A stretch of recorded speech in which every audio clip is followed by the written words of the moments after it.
नमस्कार, जोहार। मैं डॉक्टर मृत्युंजय कोरी, सहायक प्राध्यापक हिंदी विभाग, डॉक्टर श्यामा प्रसाद मुखर्जी विश्वविद्यालय, रांची। रामधारी सिंह दिनकर जो राष्ट्र कवि की प्रसिद्ध रचना रश्मि रथी के प्रथम सर्ग, जो 7 सर्ग में यह रश्मि रथी है, जो खंड काव्य है, इनके प्रथम सर्ग की व्याख्या मैं आप लोगों को बताने जा रहा हूँ। प्रथम सर्ग की प्रथम पंक्ति में आप देख सकते हैं किस तरह से वो कहते हैं। प्रथम सर्ग में जय हो जग में जले जहाँ भी, नमन पुनित अनल को, जिस नर में भी बसे हमारा, नमन तेज को बल को, किसी वृंत पर खिले विपिन में, पर नमस्य है फूल, सोदी खोजते नहीं गुणों का आदि शक्ति का मूल।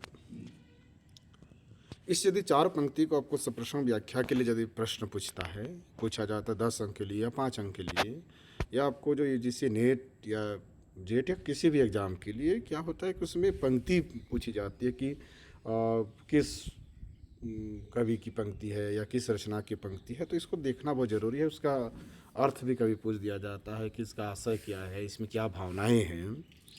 तो इसमें से सप्रश्न व्याख्या के लिए किस तरह से लिखना होगा, मैं एक पंक्ति में आपको बता रहा हूँ।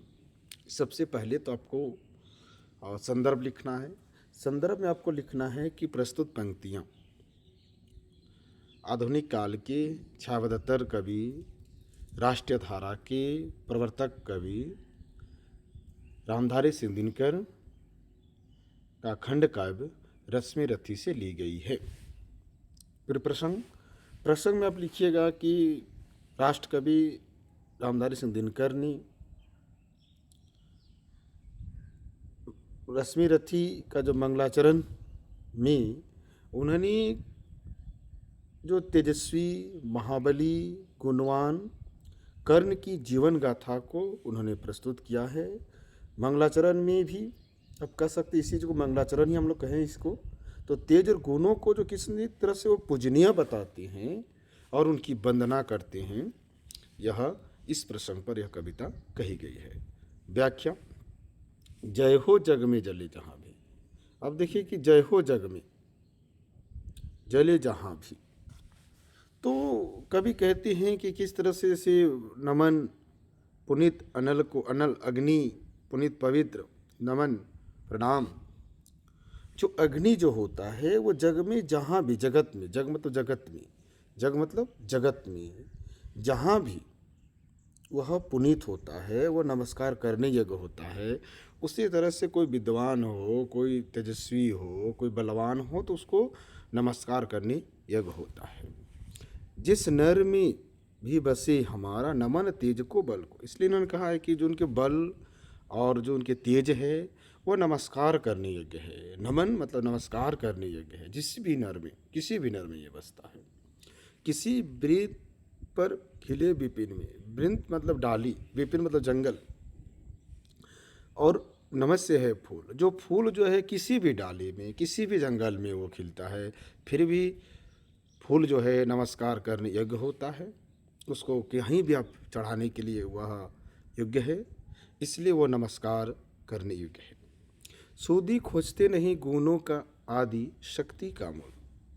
जो बुद्धिमानी व्यक्ति होते, जो बुद्धिमान, सूदी मतलब बुद्धिमान, जो बुद्धिमान व्यक्ति होते हैं वह कभी कोई भी जो आदि जो उत्पन्न की जो मुख्य स्रोत है, जो उसकी जो शक्ति का मूल है, कहाँ से वो व्यक्ति का उत्पन्न हुआ, उसका आदि नहीं खोजते, उसका प्रारंभ नहीं खोजते हैं, बल्कि उनके जो गुण है उन गुणों की व्याख्या करते हैं, उनकी गुणों की प्रशंसा करते हैं, उनकी गुणों की वंदना करते हैं, उनकी गुण उनके पूजनीय होते हैं। इस तरह से आप देख सकते हैं कि किस तरह से इस 4 पंक्ति में राष्ट्र कवि रामधारी सिंह दिनकर ने पुष्प की वंदनीय की बात करते हैं, अनल की जो अग्नि की बात करते हैं, तेज और बल की बात करते हैं, शक्ति के जो उत्पन्न की जो बात करते हैं। तो यहाँ कर्ण की बातें की गई है। कर्ण की उत्पत्ति कहाँ हुई, क्या हुआ, कैसे हुआ, उसकी नहीं, बल्कि उनकी जो शक्ति है, उनमें जो बल है, उनमें जो सामर्थ्य है, उनकी वंदना करने की बात यहाँ कवि करते हैं। इसमें यदि हम देखें कि विशेष जो अंतिम जो 4 स्टेप में इसको बताया जाता है, संदर्भ, प्रसंग, व्याख्या और विशेष लिखने के लिए। तो विशेष में आप लिख सकते हैं कि पहला में ये मंगलाचरण जो है, नमस्कार यज्ञ है यह पंक्ति। इस पंक्ति में कवि ने बल को अधिक जोर दिया है, और इसमें अब देखिए कि बुद्धि और तेज आदि के गुणों को उन्होंने बतलाया है। और इसमें देख सकते हैं कि आपको एक सरल शब्दों में किस तरह से उन्हें समझाने का प्रयत्न किया है। आगे हम लोग देखते हैं दूसरी पंक्ति में, दूसरे पद में, दूसरी कविता जो है, और इसमें देखते हैं किस तरह से वो कहते हैं कि सिर्फ व्याख्या में बताते चलूँगा क्योंकि बहुत लंबा है। उच्च नीच का भेद न माने वही श्रेष्ठ ज्ञानी है। जो श्रेष्ठ ज्ञानी किसको मानते, वही श्रेष्ठ ज्ञानी होता है जो उच्च नीच का भेदभाव नहीं मानता है कि बड़ा छोटा, उच्च जाति निम्न जाति का भेदभाव जो नहीं मानता वही श्रेष्ठ ज्ञानी होता है। दया धर्म जिसमें हो सबसे वही पूज्य प्राणी है। जिसमें दया और धर्म होता है वही सबसे पूजनीय प्राणी होता है, पूजनीय योग्य प्राणी होता है। और क्षत्रिय वही भरी हो जिसमें निर्भयता की आग। दिनकर कहते हैं उसी को हम क्षत्रिय मानते हैं, क्योंकि जिसमें निर्भयता, निडरता, वही क्षत्रिय होता है। आग उसमें जो निर्भयता की आग हो, निडरता की आग हो, वही क्षत्रिय है। ऐसा कोई भी जाति में जन्म लिया हो, कोई भी जाति का हो, लेकिन उसमें यदि निर्भयता है, निडरता है, तो ही क्षत्रिय है, ऐसा दिनकर का मानना है। सबसे श्रेष्ठ वही ब्राह्मण है जिसमें तप त्याग। दिनकर कहते हैं जो तप और त्याग में जो निपुण है वही सबसे श्रेष्ठ ब्राह्मण है, ऐसा दिनकर का मानना है। आगे कहते हैं कि तेजस्वी सम्मान खोजते नहीं गोत्र बतला के।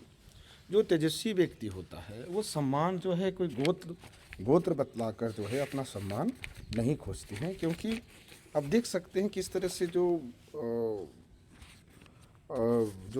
श्रेष्ठ व्यक्ति होता है उसके लिए कोई तेजस्वी जो पुरुष होता है उनमें जो अपने जो कारनामे से मानव के प्रति जो एक सम्मान मिलता है, वो कोई अपना गोत्र, अपनी जो जाति बतलाकर वह अपना सम्मान नहीं खोजता है। पाते हैं जग से प्रशस्ति, जग में, जग संसार में प्रशस्ति, प्रशंसा। जग में किस तरह से प्रशंसा पाते हैं, वो अपना कर्तव्य दिखलाकर, अपने कारनामे से, अपनी जो है ताकत से, अपनी बल से, अपनी सामर्थ्य से, अपनी शक्ति से वह जो है अपना प्रशंसा प्राप्त करती हैं। हीन मूल की ओर देख जग गलत कहे या ठीक। वो उनको जो है कि हीन मूल को देखकर वो संसार उसे गलत कहे या ठीक कहे, उसको कोई परवाह नहीं रहती है। वीर खींचकर ही रहते हैं इतिहासों में लिख। जो वीर पुरुष होते हैं वह इतिहासों में जो है लिख खींच कर ही रहते हैं, अपना सम्मान जो है वह पाकर ही रहते हैं, क्योंकि उनको अनुचित या उचित इस पर कोई प्रवाह नहीं रहता। इसीलिए तेजस्वी जो व्यक्ति होता है इतिहास अपना नाम की जो अमिट छाप जो है छोड़ ही जाते हैं, अपना नाम वह अमर करके ही जाते हैं। इसलिए इतिहासों में लिख रहते हैं, जो अमर होकर ही वह जाते हैं। जो कर्ण का जीवन भी ऐसा है। आगे आप देखिए, कर्ण का जन्म के संदर्भ में बातें की गई है। जिसके पिता सूर्य थे, कर्ण के जो पिता थे वो सूर्य थे, सूर्यदेव थे। क्योंकि यह किंवदंती आप लोगों को पता है कि इस तरह से जो उनकी माता, यहाँ कहते माता कुंती सती कुमारी, जब उनकी माता कुंती की विवाह भी नहीं हुई थी और उसी समय जो है कर्ण का जन्म होता है। और लोग लाज के कारण, कुंती जो है समाज के लाज के कारण उन्होंने पिटारिया में बंद करके, स्वर्ण मंजूषा में बंद करके वह गंगा में प्रवाहित करने का काम करती है, पिटारी में। तो यहाँ इसको कहते हैं किस तरह से, माता कुंती सती कुमारी, उसका पलना हुआ धार पर बहती हुई पिटारी। उसका जो पलना हुआ, उसका पालना, जो लालन पालन कर सकती, जो बहती हुई धार पे, जो गंगा नदी की जो धारा है उसी पर उसकी पलना हुआ, पिटारी पर, जो स्वर्ण मंजूषा पर। सूत वंश में पला चखा भी नहीं जननी का क्षीर। वह जो कहते हैं कि चखा भी नहीं जननी का क्षीर, जो क्षीर मतलब दूध, जननी माता, माता जो है कुंती, उसका दूध तक वो उन्होंने स्पर्श तक नहीं किया। और उनका जो पलना हुआ, उनका लालन पालन जो हुआ सूत वंश में हुआ, क्योंकि अधिरथ पत्नी जो है उस स्वर्ण मंजूषा को लाने का काम करता है, उसमें फिर उनकी पत्नी राधा दोनों मिलकर उनका लालन पालन करते हैं, इसलिए वह शुद्ध वैसे दलित है। निकला कर्ण सभी युवकों में तब भी अद्भुत वीर, फिर भी जो है कर्ण जो है सभी युवकों में वह अद्भुत वीर निकलता है, श्रेष्ठ वीर निकलता है। वह एकदम आप कह सकते हैं कि तेजस्वी, बलवान, शक्तिशाली वह वीर निकलता है। आगे देखिए, तन से समरसूर, मन से भावुक, स्वभाव से दानी, वो किस तरह से, वह एक अलग दृष्टिकोण से वह आप उसको देख सकते हैं, क्योंकि वो शूद्र वंश से यदि उसका जन्म हुआ, दलित में उसको कहे उनका लालन पालन हुआ, फिर भी आप देखिए किस तरह का जो चरित्र है, कितना यश है, समरसूर है, वो युद्ध में किस तरह से तन से एकदम, कहते हैं तन मतलब शरीर, समर युद्ध सूर, जो उनका जो शरीर है एकदम वीर योद्धा की तरह, मन से भावुक, और मन में भावुकताएँ हैं, मन में भावनाएं हैं, स्वभाव से दानी है, वो स्वभाव से दानी व्यक्ति है, जाति गोत्र का नहीं, वो जाति गोत्र का नहीं, शील का, पौरस का अभिमानी है, वो पौरस का अभिमानी है। वह कर्ण को अपनी जाति और गोत्र का भी सहारा जो सारा उन्हें प्राप्त पता नहीं था, लेकिन उसने अपनी शील और पुरुषार्थ का जो स्वाभिमान था उसमें, और ज्ञान ध्यान शास्त्र का कर सम्यक अभ्यास, वह किस तरह से अब देख सकते हैं कि वह शारीरिक रूप से तो शूरवीर था और बहुत ही भावुक व्यक्ति था, लेकिन वह अस्त्र शस्त्र का जो ज्ञान ध्यान और शास्त्रों का उसने बार बार अभ्यास करके उनमें एक निपुणता आ जाती है। अपने गुण का किया कर्ण ने संग सुविकास, अपने ही गुण का जो कह सकते हैं, अपने चरित्र का जो है गुणों की अभिवृद्धि, जो सुविकास अभिवृद्धि कर्ण खुद स्वयं ने ही करने का काम किया है। अब देखिए यहाँ पे किस तरह से कहते हैं कि अलग नगर के कोलाहल से, अलग पुरी पुरजन से। अब देख सकते हैं कि किस तरह से कर्ण की उन्नति के रहस्य का जो प्रकाश है वो कभी यहाँ प्रस्तुत करती हैं। उनका कर्मठ और नगर और पूरी जो नगर में दूर से ही किस तरह से उनको ये पता चलता है कि अलग अलग नगर के कोलाहल से, कोलाहल जो हलचल, अलग पूरी परिजन से, जो पूरी परिजन जिसको हम लोग कह सकते हैं कि नगर के जो वासी हैं, निवासी हैं, उनका कोलाहल दूर से ही वह देख रहे थे, क्योंकि कठिन साधना में उद्योगी लगा हुआ तन मन से, वो तन मन से जो है कठिन साधना में लगा हुआ व्यक्ति था। निज समाधि में निरत, सदा निज कर्मठता में चोट, वो निज समाधि में, अपनी में जिसको कह सकती हैं, हमेशा वह लगा हुआ रहता था, और वह हमेशा ये कोशिश करता था कि किस तरह से मैं अधिक से अधिक जो है अस्त्र शास्त्रों के चलाने की जो विधियां हैं वो मैं सीखूं। और वो कर्मठता था, वो कहीं न कहीं अपने काम के लिए हमेशा वह निष्ठापूर्वक था। वन्य कुसुम सा खिला कर्ण जग की आँखों से दूर, वह वन्य कुसुम सा, किस तरह से कह सकते हैं, जो वनों में जो खिलने वाले जो कुसुम हैं उसी तरह से वह व्यक्ति दूर में, वह नगर से दूर वन में वो खिलता है। और अब देखते हैं कि जग में जो संसार में, संसार की आँखों से दूर, काफ़ी दूर में कर्ण का ये उनका शास्त्रों का अस्त्रों का जो वो किस तरह से वो अपनी विद्या को लेता है, सीखता है, और धनुर्विद्या में सर्वश्रेष्ठ वो भी बनता है। तो यहाँ पे देखिए किस तरह से आगे हम देखते हैं कि ये कहती हैं कि ये काफ़ी चर्चित पंक्ति भी है, अधिकांश पूछे भी जाते हैं, और उससे पहले जो मैंने बताया वो सभी पूछे जाते हैं। नहीं फूलते कुसुम मात्र राजाओं के उपवन में, जो पुष्प जो है, जो सिर्फ राजाओं के उपवन जो वाटिकाओं में ही सिर्फ जो है कुसुम नहीं फूलते हैं, क्योंकि आप देखते हैं कि किस तरह से जो बहुत सारी चीज़ें जो हैं, अब देखेंगे कि दूर रहकर भी, या कोई व्यक्ति को ही देख लो कि बहुत सारे जो बड़े बड़े अधिकारी जो हैं ग्रामीण क्षेत्रों से आते हैं, सुदूर क्षेत्रों से आते हैं, बड़े अधिकारी बनते हैं। ऐसा नहीं कि जो बड़े घर के हैं वही बन जाते। इसी तरह से कर्ण का भी जो जीवन एकदम साधारण सा रहा। अमित बार खिलते हुए पुरुषे दूर कुंज कानन में, जो असीमित अपरिमित सो कहते हैं, वो काफ़ी दूर कुंज कानन में, जो लताओं का जो संसार है, जो जंगल में, वो जंगल में खिले हुए, मतलब काफ़ी दूर में जिसको हम कह सकते हैं, जो अनेक बार जो खिलते हैं। समझे कौन रहस्य, इनका रहस्य कौन समझता है, प्रकृति का बड़ा अनोखा हाल, गुदड़ी में रखती चुन चुन कर बड़े कीमती लाल। अब कह सकते हैं जो चिथड़े से बना जो वस्त्र जो होता है, किस तरह से उसको जो है चुन चुन कर जो है रखने का काम करती हैं, और बहुत ही जो कीमती जो है लाल जो है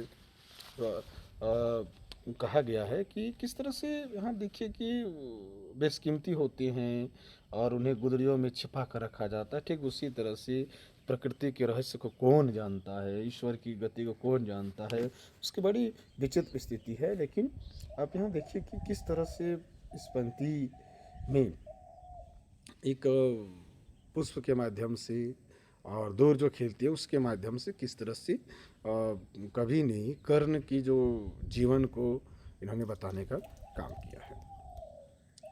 आगे हम लोग यहाँ देखते हैं, कहते हैं कि जलद पटल में छिपा किंतु रवि कब तक रह सकता है। जलद पटल बादल का पर्दा कहते हैं में छिपा, किंतु रवि कब तक रह सकता है। जो सूर्य है, रवि सूर्य को कहा जाता है, सूर्य जो कब तक बादलों के बीच छिपा रहता है। युग की अवहेलना सुरमा कब तक सह सकता है। और इसमें देख सकते हैं किस तरह से जो है सुरवीर व्यक्ति जो होता है वो कब तक जो है छिपा रहता है।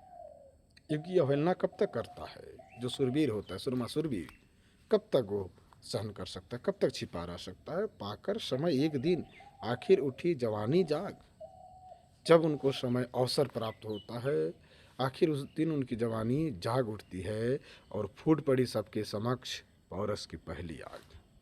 और सबके समक्ष, सबके सामने उनकी जो पुरुषार्थ है उसकी पहली आग, उनमें जो तेज है, उनमें जो सम्मान है, उनमें जो बल है, उसका जो है पहली आग आप कह सकते हैं कि फूट पड़ती है। ये कहाँ पड़ती है आगे आप लोगों को पता चलेगा। आगे देखिए कि रंगभूमि में अर्जुन था, जब समा अनोखा बांधी, बढ़ा भीड़ भीतर से सहसा कर्ण सरासन शादी। आप यहाँ देख सकते हैं किस तरह से जो युद्ध भूमि, जो पांडवों और कौरवों की जो है शिक्षा जो है संपन्न होने के बाद जो है किस तरह से एक दिन जो है क्रीड़ा स्थल का आयोजित किया जाता है, जिसमें अर्जुन अपनी धनुर्विद्या के करिश्मे जो दिखा रहे थे, लोगों में उनकी प्रशंसा कर रहे थे, लोग और प्रशंसा का पात्र भी बना हुआ था। सभी लोग तालियां बजा रहे थे क्योंकि रंगभूमि में अर्जुन था। जब समा अनोखा बांधे, अलग अलग जो है अपनी जो समय बांधे हुए थे, बड़ा भीड़ था, सहसा कर्ण सरासन साधे। और उसी समय जो है कर्ण जो है का प्रवेश होता है। कर्ण भी जो है अपनी क्रीड़ाओं का प्रवेश, सरासन अपनी क्रीड़ाओं को दिखाते हुए, अपनी जो है धनुर्विद्या की जो कलाओं को दिखाते हुए आगे बढ़ता है। कहता हुआ तालियों से क्या रहा गर्भ में फूल, अर्जुन को वो कहता है कि तालियों से आप क्यों गर्भ में फूले जा रहे हैं। अर्जुन, तेरा सुयश अभी क्षण में होता है धूल, मैं तुम्हें, तुम्हारा जो सुयश है, तुम्हारा जो यश है, वो क्षण मात्र में तुम्हें मैं मिट्टी में मिला दूंगा, धूल में मिला दूंगा, ऐसा कर्ण कहती है। आगे देखिए कि तूने जो जो किया उसे मैं भी दिखला सकता हूँ, तुमने जो जो किया है उसको मैं भी दिखला सकता हूँ। चाहे तो कुछ नई कलाएं भी सिखला सकता हूँ, तुम चाहो तो तुमको नई कलाएं भी मैं तुमको सिखला सकता हूँ। आँख खोल कर देख कर्ण के हाथों का व्यापार, कर्ण के हाथों की जो कलाएं हैं, कर्ण में जो सामर्थ्य है, उसको आँख खोल कर देखो। फूले सस्ता सुयश प्राप्त कर उस नर को धिक्कार, जो किस तरह से आप कह सकते हैं कि अब फूले जा रहे हैं, वैसे नर को जो है धिक्कार है।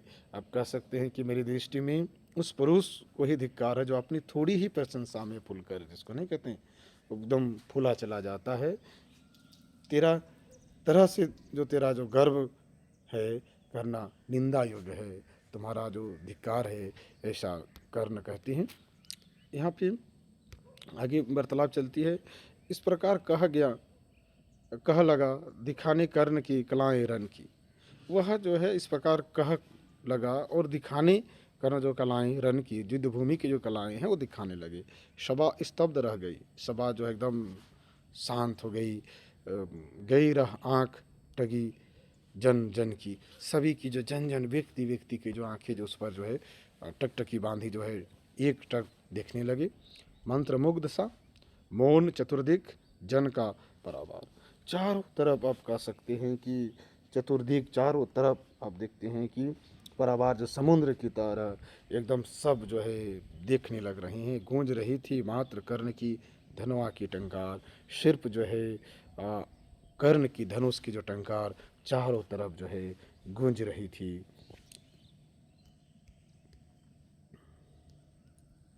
फिर कर्ण त्यों साधु साधु कह उठे सकल नर नारी। और हाँ देखिए कि फिर कर्ण ने जो लोगों की अनेक विचित्र युद्ध कलाओं के कारनामे दिखाकर किस तरह से जो है, अब देखिए कि उन्होंने जो धनुर्विद्या के जो करिश्मे दिखाए वो कर्ण को जनसमूह की ओर मुड़ा तो क्रीड़ास्थलियों में एक तरह से कहें कि एकत्र सभी लोग उसकी प्रशंसा करने लगे। जो साधु साधु कहकर सभी शकल जो संपूर्ण नर नारी जो है कह उठते। राजवंश के नेताओं पर बड़ी विपत्ति अति भारी। और राजवंशों के नेताओं के लिए जो राजवंश जो है जो अभिनेता की तरह जो है श्रेष्ठ हैं, उन पर एक बड़ी जो है विपत्ति आ गई और भारी विपत्ति आ गई। क्योंकि यहाँ राजवंश न होते हुए कर्ण की जो प्रशंसा की जा रही थी, तो ये द्रोण भीष्म अर्जुन की छाती फटने लगी कह सकते हैं। सभी को चिंता जो है व्याप्त होने लगी। सभी फीके सब हो रहे उदास, सब जो है उदास हो रहे थे, सब फीके हो रहे थे। एक सुयोधन बढ़ा बोलते हुए वीर शाबाश। सुयोधन जिसको दुर्योधन जो है आगे बढ़ते हैं और उससे कहते हैं वीर तुम्हें शाबाश, उनकी जो उन्हें बधाई देते हैं। और यहाँ पे आगे देखिए ये संवाद आगे चलती है। दंड युद्ध के लिए, यहाँ पे देखिए कि दंड युद्ध के लिए पार्थ को फिर उसने ललकारा। यहाँ जो है कि दंड युद्ध करने के लिए पार्थ अर्जुन को जो है कर्ण ललकारता है। उसे कहता है कि तुम आओ युद्ध करो। तो अर्जुन को चुप ही रहने का गुरु ने किया इशारा। गुरु द्रोणाचार्य ने अर्जुन को चुपचाप रहने का इशारा किया। कृपाचार्य ने कहा सुनो हे वीर युवक अनजान। कृपाचार्य बोल पड़ते हैं हे वीर युवक तुम सुनो, तुम अनजान हो, कौन हो? भरत वंश अवतंस पांडु की अर्जुन है संतान। ये भरत वंश से जो जन्म लेने वाला पांडु का पुत्र है, अर्जुन है। और ये आगे कहते हैं क्षत्रिय है, यह राजपुत्र है, यूं ही नहीं लड़ेगा। ये राजपुत्र है, ऐसे ही कोई यदि उसे चुनौती दे दंड युद्ध के लिए तो ऐसे उनसे वो युद्ध नहीं करेगा, किसी से भी वो ऐसे नहीं लड़ेगा। जिस तीस से हाथापाई में कैसे कूद पड़ेगा, जिस तीस से हाथापाई में कैसे कूद पड़ेगा, किसी से वह ऐसा कूद नहीं पड़ेगा, किसी से वह दंड युद्ध के लिए वो आगे नहीं आएगा। अर्जुन से लड़ना हो तो मत गहो सभा में मौन। तुम यदि अर्जुन से तुमको युद्ध करनी है तो तुम मौन मत रहो, क्योंकि उसके लिए आपको जो है आपकी जो है नाम धाम कुछ कहो, बताओ कि तुम जाति हो कौन, तुम्हारी क्या जाति है, तुम किस जाति के हो, तुम अपनी जो जाति बताओ, उसके बाद ही जो है तुमसे अर्जुन युद्ध करेगा। यहाँ पे देखिए कि बहुत ही सुंदर बातें की गई है।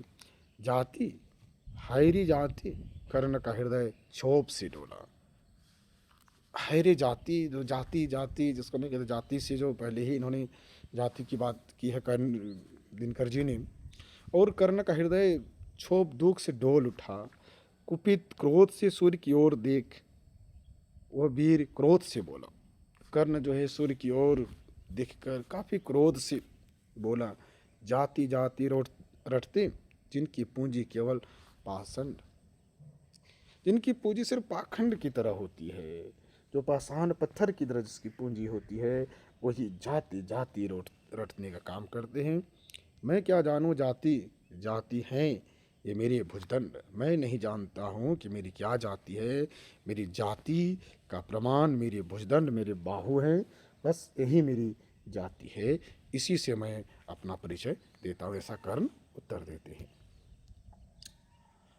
ऊपर सिर पर कनक छत्र, भीतर काले के काले शर्माते हैं नहीं जगत में जाति पूछने वाले। सुपुत्र हूँ मैं लेकिन थे पिता पार्थ के कौन, सहसा हो तो कहो ग्लानि से रह जाओ मत मौन। अब यहाँ कह सकते हैं किस तरह से कि जो कहा भी जाता है, उनसे पूछी जाती है कि कर्ण कहता है कि ऐसे राजपुरुष में जिनके सिर पर सोने, ऊपर सिर पर कनक छत्र, जिनके सिर पर जो है सोना का जो छत्र हो और भीतर काले के काले, अंदर जो है उसके काले ही काले अर्थात मलिन होते हैं और शर्माते हैं नहीं जगत में जाति पूछने वाले, और दूसरों को जो दूसरे की जाति पूछने वाले जो नहीं शर्माते हैं। सुपुत्र हूँ मैं लेकिन थे पिता पार्थ के कौन, मैं सुपुत्र हूँ लेकिन जो है कि पार्थ जो मैं शूद्र हूँ, सुपुत्र मतलब शूद्र हूँ। और किन अब अर्जुन बताइए कि अर्जुन के पिता कौन थे।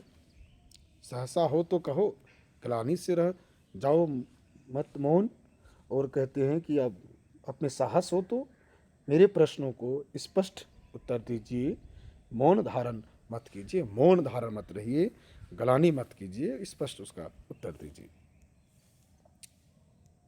मस्तक ऊंचा किए, जो है किस तरह से अपना मस्तक ऊंचा किए, जाति का नाम लिए चलते हो। कहते हैं कृपाचार्य की कर्ण पत्सरना करते हुए कहता है कि तुम लोग अपनी ऊंची जाति का नाम जपती हुई उच्च वर्गीय गौरवपूर्ण रहा करते हो और गर्व तुम भूल जाते हो। किस तरह से कहते हैं जाति का नाम लिए चलते हो पर अधर्मय शोषण के बल से सुख में पलते हो, और अधर्मय शोषण के बल से सुख में पलते हो। अधम जातियों से थर थर कांपते तुम्हारे प्राण, छल से मांग लिया करते हो अंगूठे का दान। किस तरह से कहते हैं कि भाई तुम लोग जो है अपनी सुख जो है नीची जातियों की पर शोषण करके जो आप लोग जो करते हो, और अधम से जातियों से थर थर कांपते तुम्हारे प्राण, क्योंकि इन्हीं जातियों के शोषण पर ही तुम अपनी सुख सुविधाओं के अनेक कार्य कराते हो। यही कारण है कि तुम्हारा कपाट चरण करते हुए उनसे जो है किस तरह से छल से मांग लिया करते अंगूठे का दान। किस तरह से गुरु द्रोण ने एकलव्य से जो है अपना अंगूठा दान में मांग लिया था। यही तुम्हारी जाति है, यही तुम्हारी श्रेष्ठता है, यही तुम गुरु हो, ऐसा जो है कर्ण कृपाचार्य को कहते हैं। पूछो मेरी जाति शक्ति हो तो मेरे भुजबल से, ये कर्ण कहते हैं मेरी जाति आपको पूछनी है तो मेरी भुजाओं की शक्ति से पूछो। रवि समान दीपित ललाट से और कवच कुंडल से तो पूछनी ही है, तो बाहुबली ही जो है क्षत्रिय कहलाती है। तो उसी दृष्टि से मैं क्षत्रिय हूँ, क्योंकि रवि समान दीप्ति ललाट, मेरे जो ललाट है सूर्य के समान है, और कवच और कुंडल से पढ़ो उसे जो झलक रहा है मुझ में तेज प्रकाश, जिसमें मुझे झलक रहा है, जो मुझमें जो तेज और प्रकाश है, जो मुझमें बल है, जो तेजस्वी है, उसमें तुम पढ़ लो। मेरे रोम रोम में अंकित है मेरा इतिहास, मेरे रोम रोम में, मेरे शरीर के रोम रोम में मेरा इतिहास जो है अंकित है, वर्णित है। तुम उसी से तुम पढ़ लो कि मेरी जाति क्या है। तो मेरे शरीर के जो जातिमान अंग प्रत्यंग मेरे उच्च कुल की परिचायक हैं, इसलिए मुझसे जाति ना पूछो, ऐसा कहीं न कहीं प्रश्न करते हैं।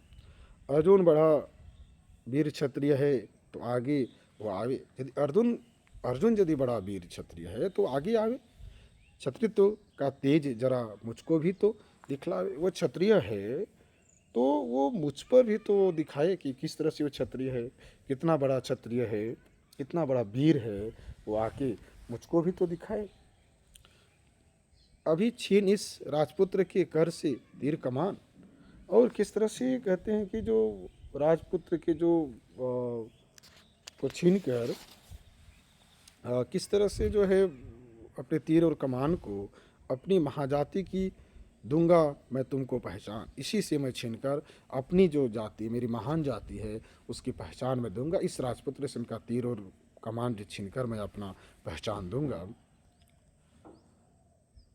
कृपाचार्य ने कहा, वृथा तुम क्रोध हुए जाते हो, तुम बिना मतलब का इसको कहते हैं तुम क्रोध होते जा रहे हो, तुम जो है क्रोधित होते जा रहे हो और साधारण सी बात उसे भी समझ नहीं पाते हो। एक साधारण सी बात को भी तुम नहीं समझ पाते। राजपुत्र से लड़े बिना होता हो अगर अकाज, अर्जित करना तुम्हें चाहिए पहले कोई राज।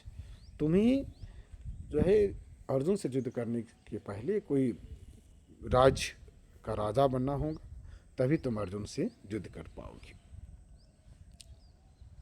कर्ण हतपथ हुआ तनिक, मन ही मन कुछ भरमाया, सह न सका अन्याय, स्वेदन बढ़कर आगे आया। कर्ण हतप्रत हो गया, कर्ण कह सकते हैं एकदम हताश हो गया, क्योंकि उनको कुछ समझ में नहीं आ रहा था कि करे तो क्या करे, क्योंकि कृपाचार्य की बातों को सुनकर, क्योंकि वह किसी प्रदेश का तो राजा बनना चाहिए और कर्ण ये दुविधाग्रस्त हो गया। उसके मुख पर मलिनता, उदासी छा गई।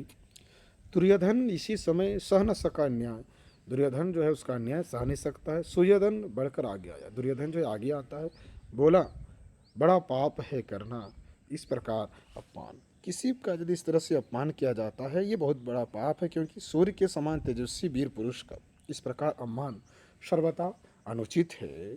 और आगे उस नर को जो दीप रहा हो सचमुच सूर्य समान, जिसका दीप्तमान जो सूर्य के समान हो, उसका अपमान नहीं करना चाहिए, क्योंकि वीर पुरुषों नदियों की जन्म के रहस्य को जानना बड़ा कठिन होता है। इसलिए वीर योद्धाओं का गोत्र उनके धनुष के अतिरिक्त और क्या हो सकता है। सुरवीर तो अपनी कठिन साधन से ही विश्व में अपना सम्मान प्राप्त करते हैं, जबकि कायर और मूर्ख जाति की दुहाई देते हैं, ऐसा दुर्योधन का मानना था। मूल जानना बड़ा कठिन है नदियों का, देखिए यहाँ पे है ही किस तरह से उसका मूल जो है जानना कठिन, नदियों का कठिन है। वीरों का धनुष छोड़ कर और गोत्र क्या होता रणधीरों का, युद्ध भूमि में वीरों के लिए अपना गोत्र क्या होता है, धनुष को छोड़ के पाते हैं सम्मान तपोबल से भूतल पर शूर। जो अपनी तपोबल से, अपनी शक्ति से, अपने सामर्थ्य से ही सूरवीर जो है अपना इस पृथ्वी पर भूतल, इस पृथ्वी पर अपना सम्मान पाते हैं। जाति का शोर मचाते केवल कायर क्रूर, जो कायर व्यक्ति होता है, जो क्रूर व्यक्ति होता है, वो सिर्फ जाति का शोर मचाने का काम करते हैं। किसने देखा नहीं कर्ण जब निकल भीड़ से आया, अनायास आतंक एक संपूर्ण सभा पर छाया। किसने नहीं देखा जो भीड़ से निकल कर आया था, उनका जो आतंक अनायास ही किस तरह से अचानक स्वतः ही कह सकते हैं संपूर्ण सभा पर छाया हुआ था। कर्ण भले ही सुतपुत्र हो अथवा सवज चमार, वो चमान हो या कुछ भी हो, मलिन मगर इसके आगे हैं सारे राजकुमार। लेकिन इसके आगे जितने राजकुमार हैं सब मलिन हैं, सब चिंतित हैं, क्योंकि इनकी जो कारनामे हैं उसको देखकर सभी मलिन हैं। आगे करना क्या, अपमान ठीक है इस अनमोल रतन का, करना क्या जिसको कह सकते हैं इनका जो अपमान है, इनका जो अनमोल एक रतन है, मानवता की इस विभूति का, धरती के इस धन का, धरती का एक धन है, एक जो विभूति जो है मानवता की जो विभूति है, बिना राज यदि नहीं वीरता का इसको अधिकार, तो मेरी यह खुली घोषणा सुनो सकल संसार। दुर्योधन कहते हैं यदि बिना राज की, उनकी वीरता का यदि अधिकार नहीं है, तो ये मेरी खुली चुनौती है, खुली घोषणा है। पूरा संसार, सकल संसार मतलब पूरा संसार जो है वो सुन ली कि अंग देश का मुकुट कर्ण की मस्तक पर धरता हूँ। मैं अंग देश का मुकुट जो है कर्ण के मस्तक पर रखता हूँ। एक राज इस महावीर के हित अर्पित करता हूँ, एक राज जो है इस महावीर के प्रति मैं समर्पित करता हूँ, अर्पित करता हूँ। रखा कर्ण के सिर पर उसने अपना मुकुट उतार, दुर्योधन अपने ही मुकुट को उतार कर कर्ण की सिर पर रख देता है। गूंजा रंगभूमि में दुर्योधन का जय जयकार, पूरे रंगभूमि में, उस क्रीड़ा भूमि में दुर्योधन का जय जयकार गूंज उठता है। कर्ण चकित रह गया सुयोधन की इस परम कृपा से। दुर्योधन की इस जो परम कृपा से कर्ण भी चकित रह गया, फूट पड़ा मारे ऋताग के भर उसे भुजा से।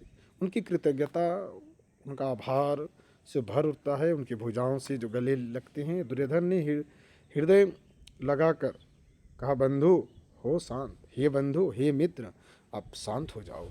मेरे इस क्षुद्र उपहार से क्यों होता उद्भ्रांत? छोटा सा एक उपहार, इस उपहार में आप क्यों क्षुद्र उपहार, तुच्छ भेंट जो है, उद्भ्रांत क्यों चकित होते हो? इससे चकित होने की आवश्यकता नहीं है।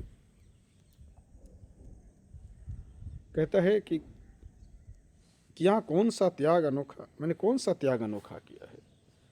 दिया राज, यदि तुमको एक यदि मैं राज दे दिया तो कौन सा मैं अनोखा, कौन सा विचित्र काम कर दिया? अरे धन्य हो जाए प्राण तू ग्रहण करी यदि मुझको। तुम यदि मुझको ग्रहण करती है, मुझे मित्र बनाते हो तो मेरा प्राण धन्य हो जाएगा। कर्ण और गल गया है मुझ पर भी इतना सने। कर्ण और जो है पिघलता चला गया उनकी संवेदनशीलता से, और वो कहता है मुझ पर भी इतना सनी, मुझ पर इतना सनी, मुझ पर इतना प्रेम। वीर बंधु हम हुए आज से एक प्राण दो देह। कहते हैं कि आज से हम एक प्राण हुए, दो देह जो हृदय है एक हो गया, एक प्राण हो गया, दो शरीर रह गया, ऐसा कर्ण कहते हैं। भरी सभा के बीच आज तूने जो मान दिया, इस भरी सभा के सामने जो तूने मुझे जो मान सम्मान दिया, पहले पहल मुझे जीवन में जो उत्थान दिया, पहले पहल मेरे जीवन में जो एक उत्थान उन्नति दिया, उरीन भला होऊंगा उससे चुका कौन दाम। मैं इस ऋण से उरीन कभी हो सकूंगा, कब मैं इसे चुका सकूंगा इसकी कीमत। कृपा करे दिनमान कि आऊँ तेरे कोई काम, मुझ में कोई कृपा करो ताकि मैं तुम्हारा कोई काम हो। ऐसा उनकी कह सकते हैं, इतनी शक्ति देखिए अपने में प्राण तक तेरे पर कह सकते हैं निछावर कर दूं और तुम्हें मुक्त करने के लिए अपने जीवन तक की मैं बाजी लगा दूंगा, ऐसा कर्ण कहते हैं। आगे यहाँ पे देखते हैं कि किस तरह से घेर खड़े हो गए कर्ण को मुदित मुग्ध प्रवासी।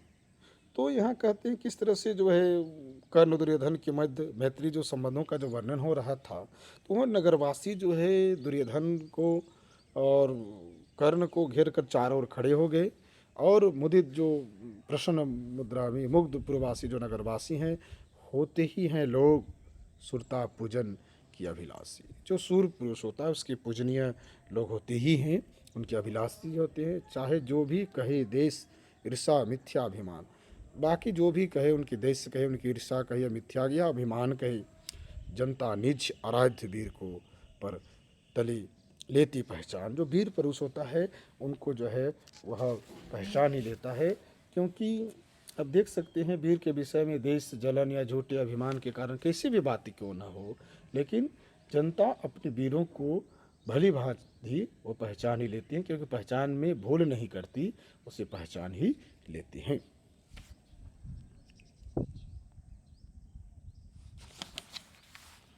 लगे लोग पूजने कर्ण को कुमकुम और कमल से।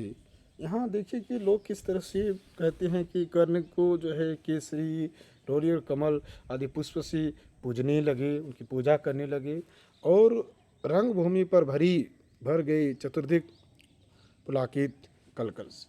और इस रंग भूमि में चारों ओर आप कह सकते हैं प्रसन्नता से व्याकुल हुए लोग।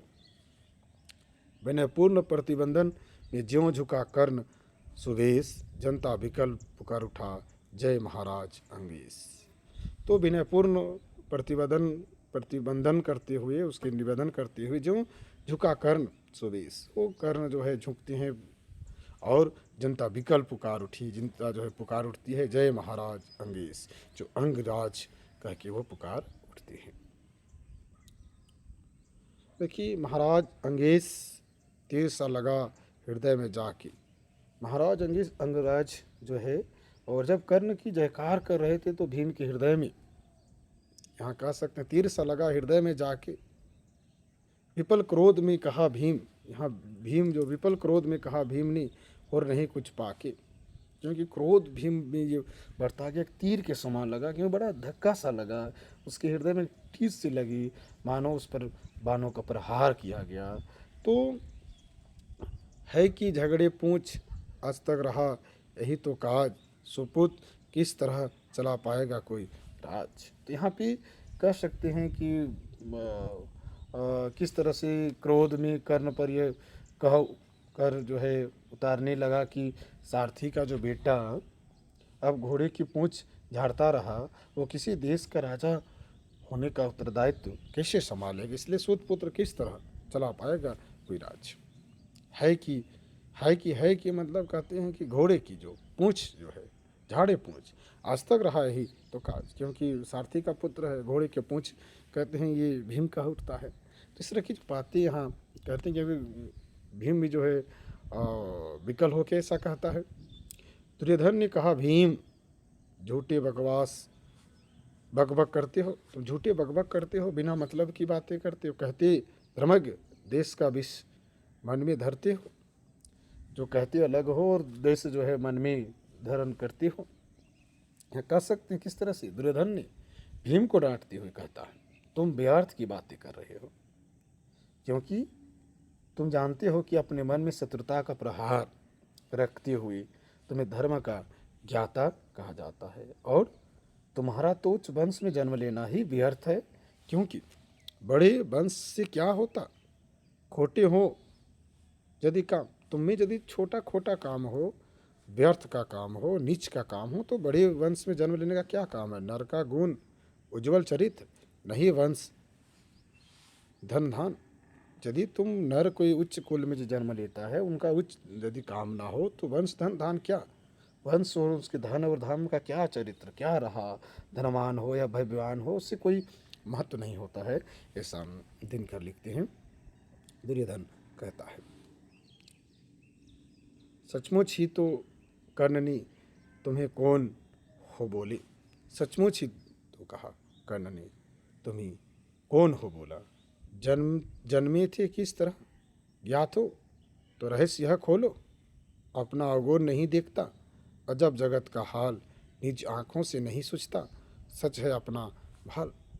सचमुच कर्ण ने तुम्हें जो अच्छा प्रश्न किया था कि जन्मे तुम कैसे थे, तुम्हें ज्ञात नहीं है, तुम्हारा रहस्य खोलो, अपना अवगुण नहीं देखता, अपना अवगुण नहीं देखता, और अजब जगत का हाल और पूरे संसार की जगत की हाल तुम जानना चाहते हो, निज आँखों से नहीं सोचता है, तो सच है अपना भाल। यदि तुमको निज आँखों से नहीं सोचता है, कह सकते हैं कि दूसरों की छोटी सी गलती की निंदा किस तरह से बढ़ा चढ़ा कर करना, उसी प्रकार कोई व्यक्ति अपनी आँखों से अपने माथे को नहीं देख सकता, ठीक उसी प्रकार भाल मतलब माथे को नहीं देख सकता है, ठीक उसी प्रकार जो है व्यक्ति जो है अपने दोष वो नहीं देखता है, दूसरों का दोष को वह देखता है, यह संसार जानता है। कृपाचार आ पड़े बीच में, कृपाचार्य जो फिर बीच में आ पड़ते हैं, बोले, छी यह क्या है, यह क्या है, घृणापूर्ण कहा, यह क्या है। दुर्योधन और कर्णों के को भीम की अवहेलना करते देखते तो कहने लगे, छी छी छी, इसको नहीं कहते, तुम लोग ये कैसे घिनौनी बातें कर रहे हो, अपने से बड़ों के विषय में इस तरह की बातें करना। कहते तुम लोगों की बच्ची नाम को भी क्या नहीं हया है, चलो चले घर को देखो, होने को आई शाम, थके हुए लोग तुम सब, चाहे तुम्हें आराम। कहते हैं कि तुम लोग जो है अपनी बच्ची के नाम को भी जो है बर्बाद कर रहे हो, चलो चले घर को देखो, शाम होने को है, थके हुए होंगे तब, सब लोग थक चुके हैं, तुम सब, चाहिए तुम्हें आराम, अब तुम्हें आराम की आवश्यकता है, आराम चाहिए, चलो घर की ओर चलते हैं। रंगभूमि से चले सभी प्रवासी मौज मनाते, सभी जो नगरवासी है आनंद से मनाते हुए रंगभूमि से घर की ओर चल पड़ते। कोई कर्ण पार्थ का कोई गुण आपस में गाते, कोई कर्ण का गुण गाता है, कोई अर्जुन का गुण गाता है, आपस में वो चलते हैं। सबसे अलग अलग चले अर्जुन को लिए हुए गुरु द्रोण अपने रथ में बैठाकर गुरु द्रोण ने अर्जुन को अपने साथ लेके चले, कहते हुए, पार्थ पहुँचा यह राहु नया फिर कौन, एक राहु की तरह ये नया कौन पहुँचा, यह पार्थ को कहते हैं गुरु द्रोण, क्योंकि विश्व का धनुर्धारी जो है बनाना चाहते थे एकमात्र अर्जुन को, लेकिन यहाँ और एक कहते हैं दूसरा कुंड टपक आया, क्योंकि इसीलिए एकलव्य का उन्होंने अंगूठा मांग लिया था। जन्मे नहीं जगत में अर्जुन कोई प्रतिबल तेरा, मैं चाह रहा था कि इस विश्व में, इस जगत में, इस संसार में कोई तुम्हारा प्रतिबल ना जन्म ले। टंगा रहा है एक इसी पर ध्यान आज तक इसी पर मेरा ध्यान रहा है। एकलव्य से लिया अंगूठा कड़ी न मुख से, आह मैंने एकलव्य से इसीलिए जो है मैंने उसे अंगूठा मांगने का काम किया था। तो अब देखिए किस तरह से एकलव्य से उनकी अंगूठा मांगने की बात रखा। चाहता हूँ निष्कंठ बेटा तेरी राह, तुम्हारा जो निष्कंठ राह तुम्हें रखना चाहता था, तुम्हें जो है एक तरह से कहे कि एक यश देना चाहता था कि तुम श्रेष्ठ हो। लेकिन आगे कहते हैं, मगर आज जो कुछ देखा उससे धीरज हिलता है। आज जो कुछ मैंने देखा, मेरा धीरज, मेरा हृदय डोलता है, हिलता है। मुझे कर्ण में चरम वीरता का लक्षण मिलता है, कर्ण में श्रेष्ठ वीरता का लक्षण मुझे मिलता है। बढ़ता गया अगर निष्कंठ या उद्भट भट्टवाल अर्जुन, तेरे लिए कभी यह हो सकता है काल। यदि यह बढ़ता ही चला गया, इस तरह से आगे चलता चला गया, तो एक दिन तुम्हारे लिए कहीं न कहीं एक संकट बन सकता है, काल के समान बन सकता है यह कर्ण।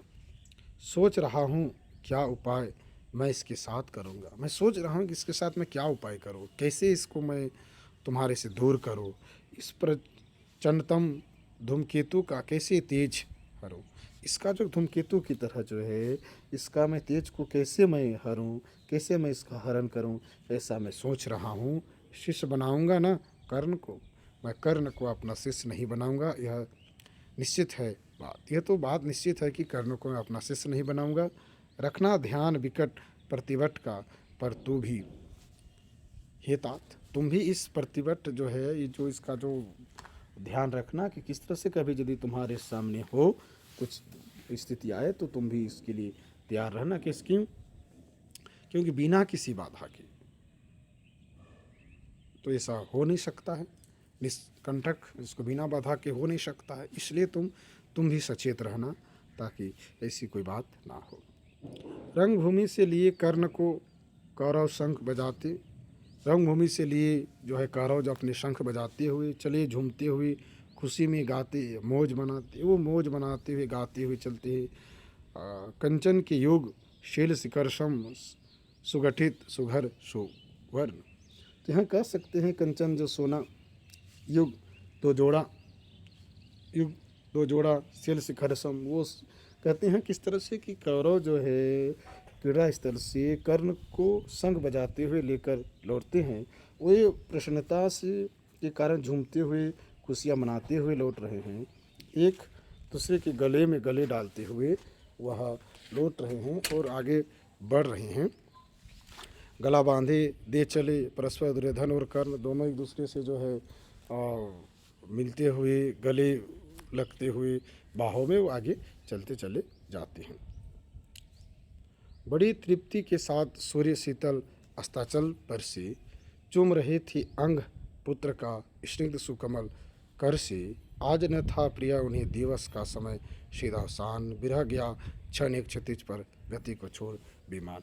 तो आप देख सकते हैं किस तरह से जो है कि बड़ी जो है तृप्ति से, तो कभी दिनकर यहाँ लिखते हैं किस तरह से जो है यहाँ जो कर्ण के पिता जो है उनके उत्कर्ष पर कितनी प्रमोदित होकर जो है अस्ताचल की ओर अस्त हो रहे थे। इसलिए बड़ी तृप्ति के साथ सूर्य शीतल अस्ताचल पर से, अपनी सुशीतल अस्ताचल से जो है सूर्य बड़ी तृप्ति से जो है स्वपुत्र कर्ण की, यहाँ कहते चूम रहे थे अंग पुत्र का स्निग्ध सुकमल कर से, अपनी जो है कह सकते हैं उनके कर्ण के शरीर के अंगों को किस तरह से अपनी चिकने और कमल किरणों से, रूपी हाथों से कह सकते हैं उसे स्पर्श करते हुए चूम रहे थे।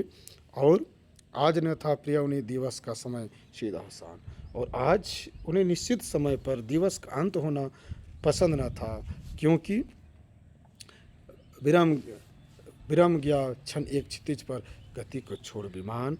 लेकिन आज उनका अस्ताचल की ओर जो जाता हुआ रथ अपनी गति त्याग कर क्षण भर के लिए वो क्षितिज पर कह सकते ठहरना चाहता था। विरम गया, रुक गया, क्षण एक क्षण रुक गया क्षितिज पर, गति को छोड़ अपनी जो गति है उसको रोक कर वह रुक जाता है, उनको देखना चाहता है। और है रनिवास चला वापस जब राजभवन को, सबके पीछे चली एक विकला वसुसती मन को, उजड़ गए हों स्वप्न की जैसी हार गई हो दांव, नहीं उड़ते भी उठ पाते थे कुंती के पाँव। यहाँ देख सकते हैं रानीवास जो रानियाँ जो हैं, और है जो दुख की बातें हैं कि है लोगों के साथ साथ जब रानीवास की जो रानियाँ चला आपस जब राजभवन को जो आपस जो घर अपने राजभवन की ओर चलते हैं, सबके पीछे एक विकला, सबके पीछे जो है यहाँ विकल जो व्याकुल जिसको कह सकते हैं कौन है, तो कुंती है, विकल कुंती है। और उजड़ गए हों स्वप्न, उनके जो स्वप्न उजड़ गए हों, और जैसे हार गई हो दांव, जैसे वह अपने दांव हार गए हैं, वो बाजी हार गए हैं, नहीं उठते भी उठ पाते कुंती के पाँव। यहाँ कुंती अपने जो है पैर उठाना चाहती हैं, फिर भी उनके पैर नहीं उठती हैं। वो राजभवन की ओर लौटना चाहती है, लौटने की चेष्टा करती है, लेकिन उनके कदम उठते ही नहीं हैं। क्योंकि कुंती की यह एक विचित्र मनोदशा है, क्योंकि वो देख रही थी कि मेरे ही दो पुत्रों कर्ण और अर्जुन में शत्रुता का प्रादुर्भाव हो गया। यहाँ आप देख सकते हैं किस तरह से दोनों के बीच एक ही माता की दो पुत्रों के बीच यहाँ युद्ध छिड़ने की बात, शत्रुता हो जाती, लेकिन यहाँ कुछ वो बोल नहीं पाती है, इसलिए उससे विकट स्थिति होती है और वो व्याकुल होती है। नमस्कार, धन्यवाद। अगले सर्ग जो है आगे हम लोग बात करेंगे।